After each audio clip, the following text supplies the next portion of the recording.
within 12 to 24 hours, she went from coherent, being able to speak and have a discussion, to being completely out of it. And the nurses were unable to really get responses from her.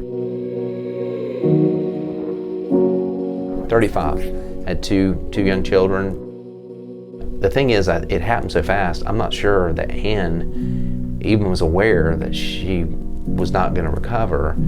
I don't know that she was able to articulate to the kids or myself, what she wanted, any kind of messaging she wanted to share with them. She was battling breast cancer, and it was a very aggressive cancer. It spread to her lymph nodes, and so they did a mastectomy and did the whole procedure, and we got through all the chemotherapy and the radiation treatments, and when you're done with that, you're considered cancer-free. Well, several months later, she was getting an adjustment by a chiropractor, and he found a lump in her neck and vertebrae and said, you need to go back and speak to your doctor to make sure that everything's okay.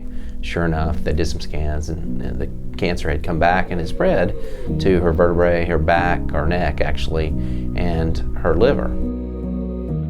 She was on a clinical trial that was a very aggressive treatment. She was getting chemotherapy and radiation at the same time, and the doctor was having trouble keeping her electrolytes controlled and her, in particular, potassium levels elevated enough. Her red blood cells were getting shredded, and so we decided to go to the hospital and get admitted. And they decided they needed to do like a dialysis on her blood, did surgery and added a port and given her transfusions as she needed it. And about 3 days after she was in the hospital, she started getting a fever, and they didn't know what was causing it. They suspected she had some kind of infection, but they didn't know where. And they didn't check the port where the surgery was, and the infection was there. And then within about 24 more hours, the physician said that she's not going to recover.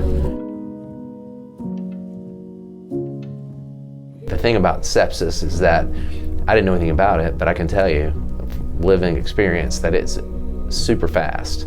And when you get sepsis, it's a downhill turn, and turning it back around is just not something that's easy to do. Her immune system was so compromised from the treatments, she just couldn't recover. Making sure that the kids, we had them come over to the hospital. At first, we didn't want her or the kids to see her in the state she was in, and then it was like a dire straits. We've got to get them over so they can see her, before she passes. That was a really crazy thing because it was a rush, it's a sense of urgency to try to give them a chance to see their mom, and for her to see them before she wouldn't be able to talk. The sepsis was so quick in taking her life. I don't know that she was really coherent. We were speaking to her and telling her not to worry about the kids, we're going to take care of them. I don't know that she ever understood that. I can only hope that she did.